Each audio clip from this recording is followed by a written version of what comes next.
નમસ્કાર, આપ જોઈ રહ્યા છો સીએનસીસી ગુજરાત। સિદ્ધપુરમાં બ્રાહ્મણો પીતાંબર પહેરી ખુલ્લા પગે ચાંદીના રથમાં ભગવાન શ્રી ગોવિંદરાયજી માધવરાયજીના નગરચર્યા કરાવશે। ભગવાનની 81મી રથયાત્રા નીકળશે। સમિતિ દ્વારા તૈયારીઓ શરૂ કરાઈ દીધી। સિદ્ધપુરના ગામધણી તરીકે ઓળખાતા ભગવાન શ્રી ગોવિંદરાયજી માધવરાયજી અષાઢ સુદ બીજ 7/7/2024 રવિવારના દિવસે ચાંદીના રથમાં બિરાજી નગર પરિક્રમાએ નીકળશે।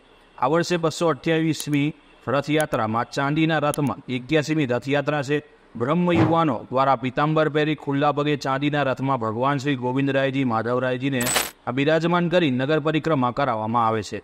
આ રથયાત્રામાં ભગવાનના રથની સાથે સૌથી આગળ નગાસી ડંકો, ત્યારબાદ બેન્ડ બાજા, વિવિધ ભજન મંડળીઓ, વેશભૂષાવાળા બાળકો તેમજ નગરના અગ્રણી નાગરિકો, નગરજનો, રાજકીય સામાજિક આગેવાનો મોટી સંખ્યામાં જોડાય છે।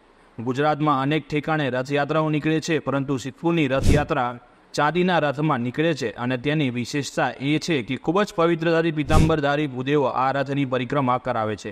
સંવત 2000ની સાલમાં સિદ્ધપુરના વણિક કુટુંબમાં શ્રેષ્ઠી મગનલાલ મૂળચંદદાસના સુપુત્રો કેશવલાલ મગનલાલ શેઠ અને ગોવર્ધનલાલ મગનલાલ શેઠ તથા શંકરલાલ મગનલાલ શેઠ તરફથી ગોવિંદરાયજી માધવરાયજી ભગવાનને એક કલાત્મક સુશોભિત એવા સંપૂર્ણ ચાંદીથી મળેલો રથ ભેટમાં મળેલ। તે પછીથી આ 81મી રથયાત્રા છે। હાલમાં આ વણિક શ્રેષ્ઠી કુટુંબના સુપુત્ર દીપકભાઈ શેઠ મંદિર કમિટીના પ્રમુખ તરીકે પોતાની સેવાઓ આપી રહ્યા છે। આ રથયાત્રાની તૈયારીઓના ભાગરૂપે હાલમાં આ રથની સાફ સફાઈ, મંદિરની સફાઈ, પ્રસાદ અને અન્ય આયોજક માટે મંદિર કમિટી કામ કરી રહી છે। રથયાત્રાને સફળ બનાવવા મંદિર કમિટીના પ્રમુખ દીપકભાઈ શેઠ, ઉપપ્રમુખ કમલેશભાઈ ઠાકર, મંત્રી દીપકભાઈ યોગી સહિત કમિટીના સભ્યો ભારે જહેમત ઉઠાવી રહ્યા છે। આ રથયાત્રામાં 600 કિલો પ્રસાદ વિતરણ પણ કરાશે। આ રથયાત્રામાં 600 કિલો પ્રસાદનું વિતરણ કરાશે, જેમાં 100 કિલો જાંબુ, 200 કિલો કેરી, 100 કિલો કાકડી, 200 કિલો મગ સંપૂર્ણ પવિત્રતાથી પીતાંબરધારી ભૂદેવો રથયાત્રાને ખુલ્લા પગે નગરમાં પરિક્રમા કરાવે છે। રિપોર્ટર ધ્રુવ કુમાર દવે, સિદ્ધપુર।